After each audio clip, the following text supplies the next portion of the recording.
The morning broke over the settlement in pale, reluctant light, as though even the sun did not wish to witness what was about to take place. Dust lifted in small spirals from the dry earth, coating boots, boards, and breathing lungs alike. The square at the heart of town, nothing more than a scattering of planks raised into a crude stage, had already begun to gather a crowd. Men with rough hands and harder eyes leaned against hitching posts, their voices coarse, their laughter edged with cruelty.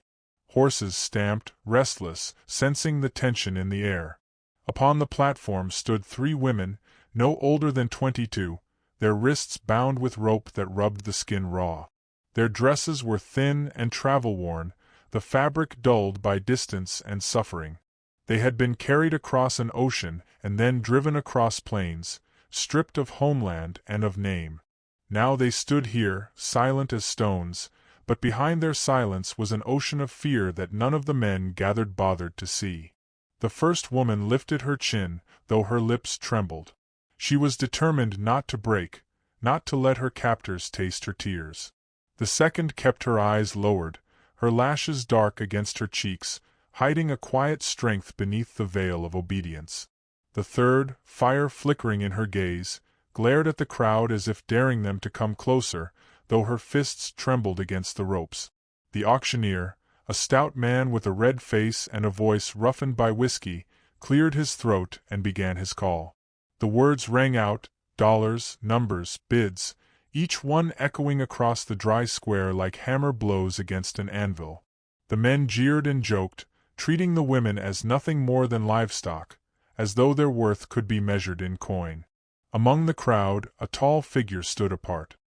He leaned on a fence rail, arms folded across his chest, his hat drawn low enough to shade his eyes. His coat was plain, his boots worn, his horse tied at the edge of the gathering. He was no stranger to this land, no stranger to the cold arithmetic of survival, but something in the sight before him pressed against his chest like a stone. He was 30 years old, though years on the prairie had carved more than 3 decades into his face. The wind had taught him silence, the earth had taught him patience, and loneliness had taught him to keep his distance from the world of men.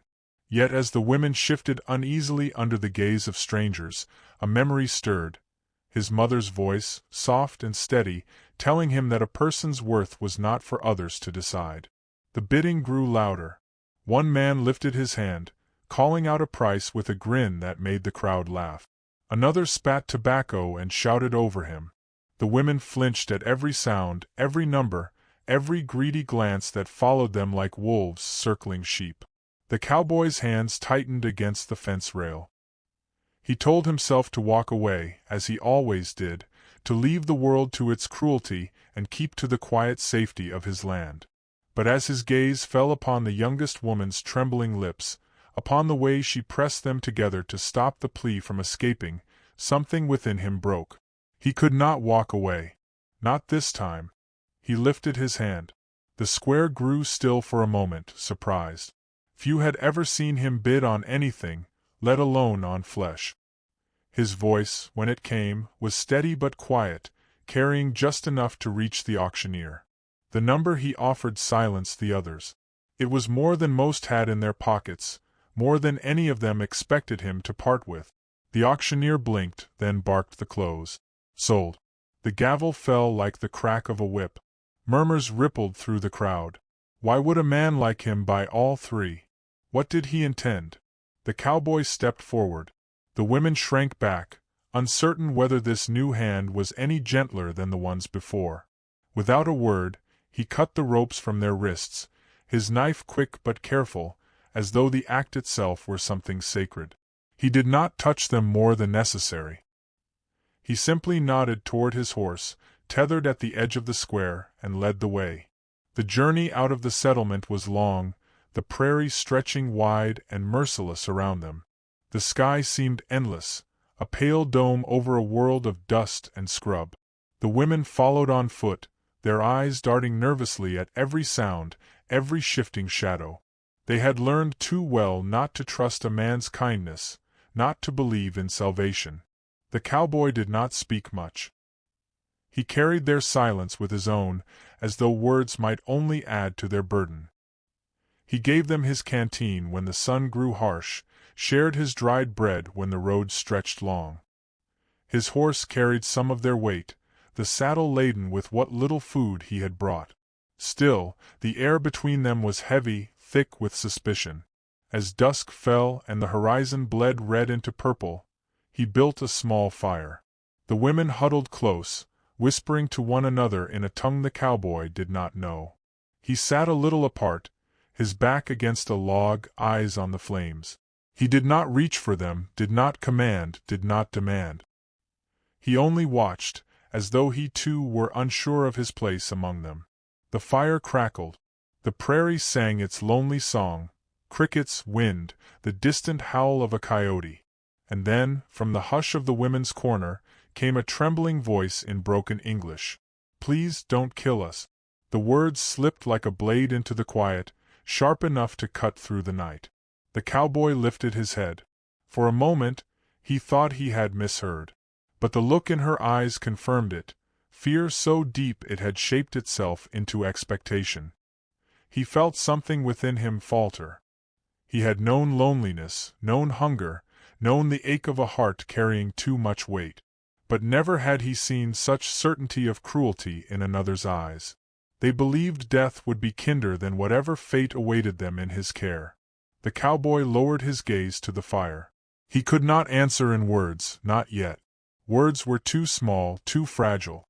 Instead, he reached slowly into his saddlebag and pulled free the last of his bread.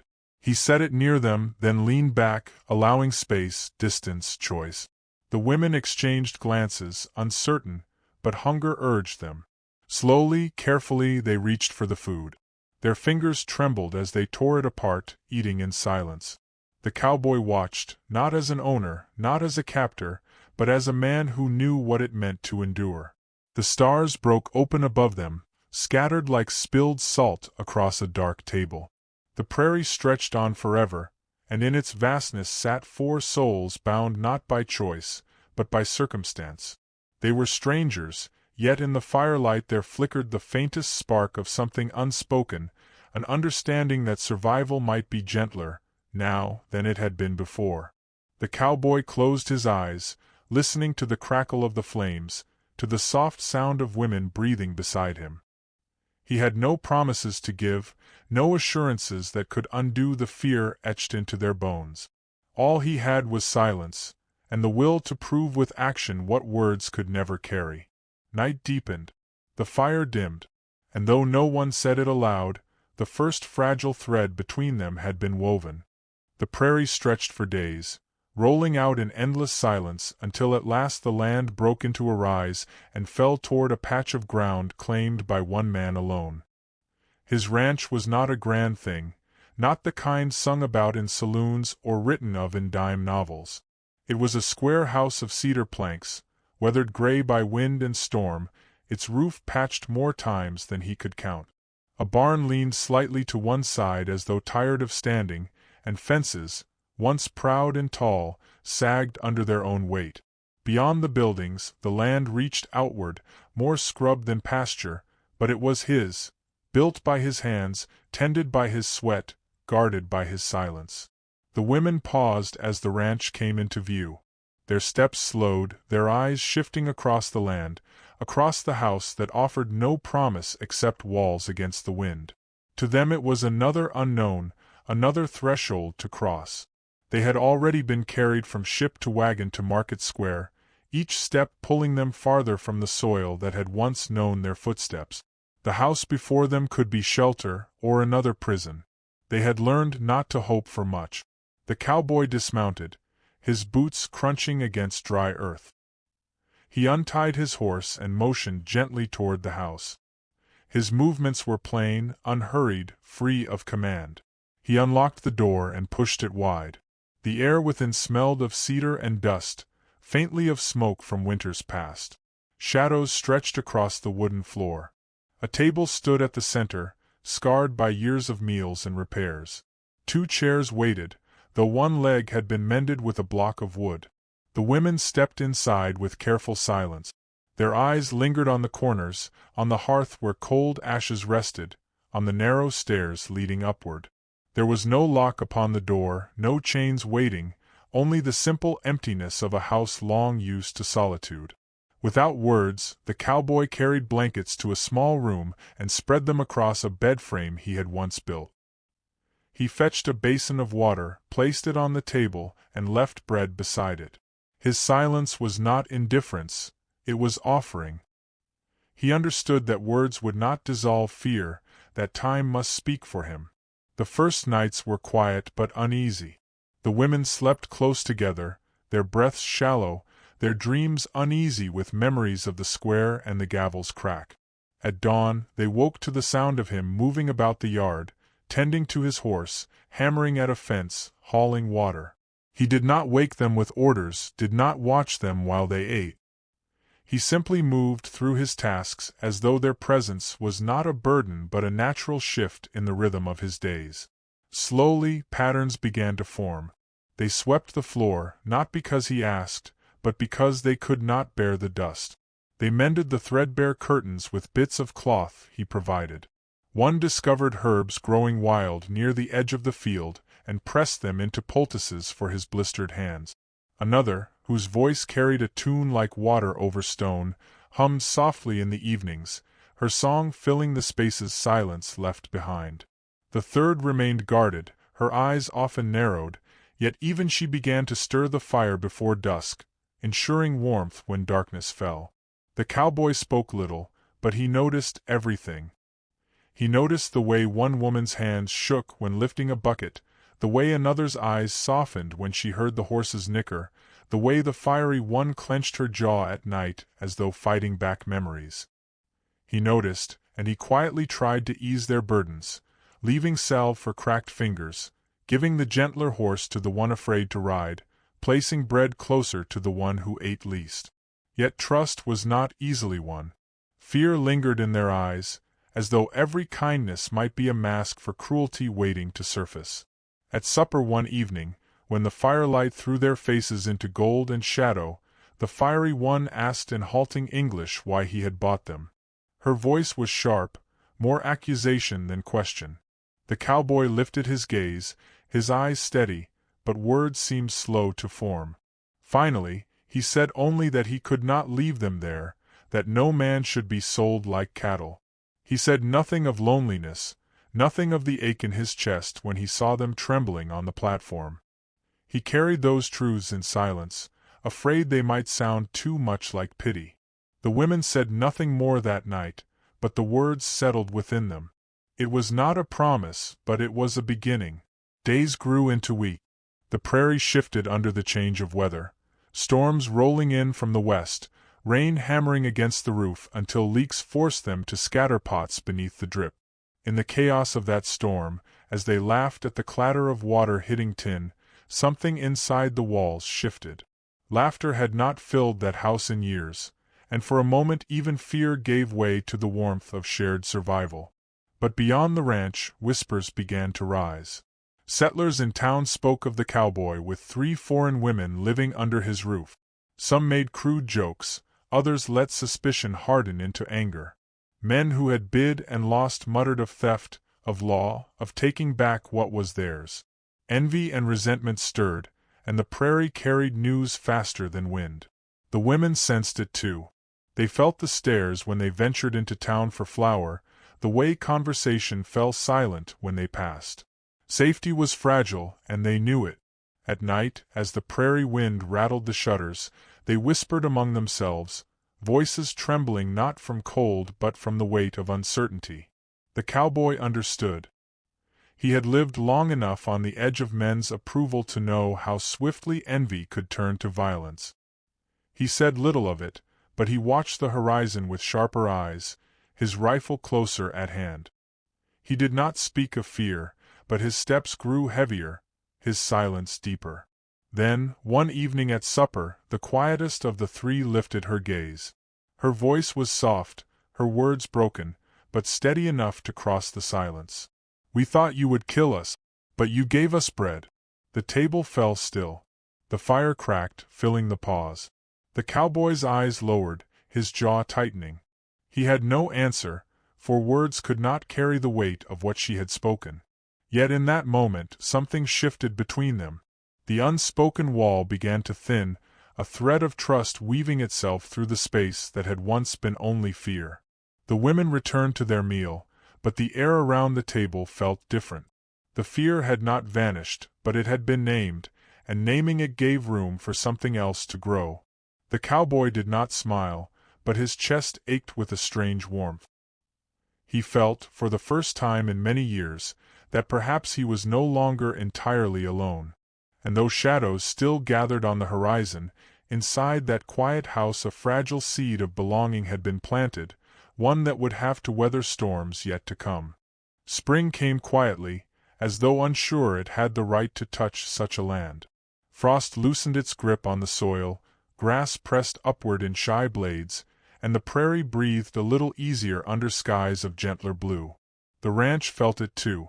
Where once the wind whistled through silence, there were now soft voices, footsteps, and the rhythm of shared life. The air smelled of bread baking, of damp earth tilled for planting, of horses brushed until their coats gleamed beneath the sun. The women began to carry themselves with more ease, though shadows still lingered in their eyes. Fear had not been erased, but it had softened at the edges. They learned the shape of his days: dawn with the horses, noon mending fences, evening tending fire. He did not order them, nor did he watch them as though they owed him their labor. Yet slowly they found tasks that gave them purpose. The fiery one took to the garden, her hands strong and quick, coaxing vegetables from the stubborn soil. The singer hummed as she sewed torn shirts, her quiet melodies carrying through the house like prayer. The gentlest of the three, the one who had spoken of bread, spent hours near the horses, stroking their necks, whispering in a language they seemed to understand. The cowboy moved through these changes with the same steady silence, though something in his step had shifted. He had lived too long with only echoes for company, and now, as laughter spilled into the air or voices mingled in the kitchen, he found himself pausing to listen. He did not know how to name the feeling, but it rooted itself in him, firm as an oak. One evening, as the sun leaned low and scattered gold across the prairie, he sat at the porch sharpening a tool. The gentlest woman approached, her hands carrying a small tin cup of tea. She had dried leaves gathered from a patch near the creek, leaves he had walked past countless times without notice. The tea smelled faintly sweet, unfamiliar but comforting. She placed it beside him, her eyes lowered. He lifted the cup, sipped, and nodded once in thanks. She did not need more. That small exchange stitched another seam between them. Days unfolded into a rhythm of quiet connection. He showed her how to guide a horse across open ground, steadying her with a hand at her elbow when she swayed. She laughed, a sound light as river water, and for a moment the weight on his chest eased. In turn, she taught him to brew her tea properly, to steep the leaves long enough to draw their strength, but not so long they turned bitter. They did not speak of names for what grew between them, but the silence shared was no longer emptiness, it was understanding. Yet the prairie did not forget, and neither did the men in town. Whispers grew louder, carried on the wind. They spoke of the cowboy keeping 3 women under his roof, spoke with envy and malice, spoke with the bitterness of those denied. They said it was unnatural, said it was theft, said it was a challenge to the order they believed was theirs to command. The women felt the eyes upon them when they ventured into town, the way men leaned on their rifles and watched too long, the way women turned their backs in disdain. The cowboy sensed danger growing like storm clouds. At night he checked the door twice, listened longer to the silence outside, his rifle leaning closer to the hearth. He did not speak of it often, but the tension in his shoulders told its own story. It was then that he made a choice. He went to the preacher in town, a thin man with a voice made for hymns, and asked for words to bind what could not otherwise be protected. Marriage, the preacher said, would give shelter beneath law and church alike. It would not silence whispers, but it would make it harder for hands to take what had already been given. The women listened as he explained, his voice low, his eyes steady. He did not command. He offered. The fiery one folded her arms, suspicion clouding her face. The singer tilted her head, uncertain. But the gentle one, the one who had once whispered fear into the night, lowered her gaze and breathed a slow, trembling breath. To belong by choice rather than chains, it was something she had thought impossible. The small church stood at the edge of town, its white paint chipped by wind, its door swinging loose on the hinges. On the day they entered, the benches were filled not with friends but with neighbors curious for scandal. The air was thick with whispers, with sharp eyes watching every move. The preacher's voice wavered at first, then steadied as he spoke words older than the town itself. When the cowboy reached for her hand, the woman's fingers trembled. For a heartbeat she hesitated, fear clawing against hope. Then, slowly, she placed her hand in his. The warmth of his touch was quiet, steady, and in that moment she felt the chains of her past grow lighter. She was not a thing sold on a platform. She was a wife, bound not by coin but by choice. The ceremony ended in silence, the whispers of the crowd pressing like thorns against their backs. Outside, men waited with narrowed eyes, their breath frosted in the cold air. One spat into the dirt and muttered that it would not end here. The cowboy's jaw set, his eyes hard as flint, but he said nothing. He simply guided her toward the horse, his hand never leaving hers. The ride home was quiet, the prairie wide and watchful around them. The wind tugged at her hair, the sky spread endless above. She leaned into the rhythm of the horse, into the steady presence at her side. For the first time since she had stepped onto the platform, she felt that the ground beneath her might belong to her as much as to any man. Yet the threat lingered. Shadows stretched long across the land as they neared the ranch, and the silence between them held not only tenderness but warning. The cowboy knew the storm would come. The settlers had tasted envy, and envy left men hungry for violence. But inside the house that night, as firelight flickered across the walls and the newly bound sat side by side, there was a strength not present before. She no longer whispered fear. Her eyes met his, steady now, as if saying without words that she was not only surviving but choosing to remain. Beyond the windows, the prairie lay in waiting, and with it the storm of men unwilling to let go. The night closed around them, tender within, tense without. What had been planted in silence now bloomed into fragile defiance, and it would have to stand against the winds gathering at the edge of the horizon. Winter returned like a silent adversary, drawing its cloak of white across the prairie until the earth disappeared beneath it. Snow fell steady, muting the world into hush and shadow. The ranch stood alone in that vast whiteness, smoke curling from its chimney, the sound of laughter faint within its walls. For all the cold outside, the inside had begun to carry warmth. The scrape of chairs at supper, the hum of a soft tune near the hearth, the quiet rhythm of lives that had begun to belong to one another. But the land does not forget grudges, nor do men whose envy festers in silence. In town, whispers had thickened into talk of justice, though justice was only another name for spite. They said the cowboy had no right to keep the women, no right to bind them beneath church vows, no right to set his will above theirs. What they truly meant was that he had denied them what they believed was theirs to take. And so, on a night when the moon hid itself behind clouds and snow fell in a slow, relentless drift, hooves pounded across the prairie.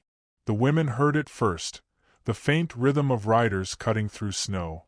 They stilled, their hands tightening around one another, their eyes darting to the door. The cowboy rose from his chair, his body tense, his gaze sharpening like steel drawn from its sheath. He had expected this.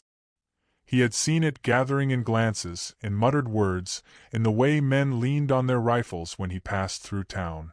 Now the storm had arrived, not of weather but of men. He stepped outside into the snow. The air was sharp, biting his lungs. Torches flickered against the dark, casting wavering circles of light on the white ground. Figures on horseback surrounded the ranch, their shadows stretching long and jagged. Their breath smoked in the cold, their eyes hard with purpose. The cowboy held his rifle in one hand, but its barrel pointed downward. He was not a man eager for violence, though he carried its weight as surely as he carried the years on his shoulders. He stood tall, hat rimmed with snow, his voice low but carrying when he spoke. "You can take my land. You can take the cattle. But you will not take them." The words fell into the night like stones into water. The men shifted uneasily. Some gripped their rifles tighter. One spat into the snow and called out that the women were not his to keep, that they had been bought fair at auction and stolen under the eyes of honest men. Another shouted that no law would stand for it, that the preacher's words were wind. Their anger pressed closer, the circle of horses tightening. A shot cracked, sharp as thunder. Snow burst near his boots, spraying white into the air. The women, watching from the doorway, flinched back with cries caught in their throat. For a breathless moment, silence stretched, taut as a rope ready to snap. Then the gentle one stepped forward. Her bare feet sank into the snow, her thin dress clinging to her in the wind, but she did not falter. She walked to his side, her hand finding his arm. Her eyes lifted to the riders, steady though fear shook through her bones. "We are not property," she said. Her voice was soft but carried, the snow itself seeming to hold it aloft. "We are not yours." The others followed. The fiery one planted herself beside her, chin lifted in defiance. The singer's voice trembled as she added, "We are not cattle to be sold." Together, their words braided into the night, fragile but unyielding. The settlers faltered. Confronted not with silence or submission but with dignity, their anger wavered. Some shifted in their saddles, unease creeping into their faces. Others muttered, their fury unraveling into shame. What had seemed righteous in taverns now felt small against the cold truth spoken by trembling voices. The cowboy said nothing more. He only stood, rifle at his side, the women at his arm, and let the silence stretch. Snow fell harder, blanketing the ground, filling tracks as quickly as they were made. One by one, riders turned their horses. Some left with curses under their breath, others with heads bowed low. A few lingered, eyes caught in the firelight spilling from the ranch windows, before they too rode into the darkness. When the last torch disappeared beyond the rise, the prairie returned to silence. Snow whispered against the ground, wind sighed through bare branches. The cowboy lowered his rifle, his shoulders easing though his chest still thundered with the echo of what had passed. Inside, the fire glowed low. The women gathered close, their hands trembling, their faces pale. Yet in their eyes burned something new, no longer the fragile flicker of survival, but the steady flame of belonging. The gentle one reached for his hand, the same hand that had cut her bonds weeks before, the same hand that had led her from the square into the uncertain road. She held it now not in fear but in trust. The cowboy met her gaze, the silence between them carrying more than words could. He had not promised safety, but he had given it. He had not promised love, but he had offered respect. In that, something greater had taken root. The fire crackled. Snow fell thick outside, erasing the marks of horses and men, covering the prairie in unbroken white. The storm had passed, but its memory lingered in the walls, in their hearts, in the fragile, unyielding truth that bound them together. And so the tale closed not in triumph of gun or gold, but in the quiet victory of kindness. For in a land where cruelty was currency and silence a shield, the rare souls who chose gentleness stood out like stars against a winter sky. Long after the snow melted, long after torches and whispers faded, it was those souls who were remembered, those who gave bread instead of fear, who chose love instead of power.